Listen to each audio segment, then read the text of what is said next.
A third vaccine in the fight against the coronavirus now on its way to Americans. Thank you for joining us tonight. I'm Lauren Traeger. Nearly 4 million doses of the Johnson & Johnson vaccine are being shipped out right now. According to the White House, those doses will arrive in states across the country for vaccination starting on Tuesday. Both the CDC and the FDA signed off on emergency approval of the Johnson & Johnson vaccine this weekend. Now, one big advantage of this new shot, it only requires one dose. Johnson & Johnson has pledged to provide 20 million doses to Americans by the end of March. News 4's Alexis Zotos is live downtown learning how the newly approved vaccine could help with supply issues here and boost the number of people that get vaccinated in our area. Alexis?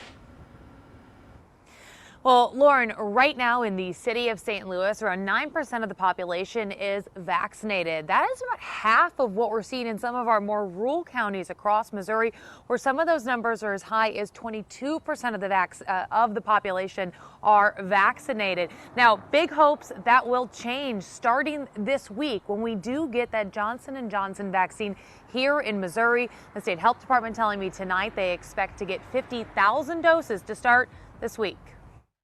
I was disappointed that a place that's so remote had so many. Joyce Hoffman and her husband hopped in the car from South County and drove 500 miles round trip to Putnam County near the Iowa border on Saturday. There's all these doses up here that people don't want to drive 4 hours to get. My husband and I have been basically stuck in our house since, last March. So I said, let's go drive. It was a similar story in Ballinger County and McDonald County earlier this week. Rural counties had lots of doses, so much at the end of the day, some opened their doors for whoever could get there to avoid wasting those doses. I just don't understand. Meanwhile, Sue DeRoy and her husband in Wentzville have had zero luck despite signing up on numerous lists. I spend a couple hours a day and do it. First thing I do when I wake up, I start, and then I get frustrated and I'll stop for a while and then I'll refresh and see if I got anything from any of the people I've signed with. Where she lives in St. Charles County, 11% of residents have been vaccinated. Compare that to some rural areas who have 22% vaccinated. And in 2 weeks, the state will open up another tier, which will include another 500,000 people. Now, are they going to be flooded with all these new people? Are they going to go ahead of us? The state says the Johnson & Johnson vaccine will arrive in Missouri this week, which will help increase the supply as the demand continues to grow.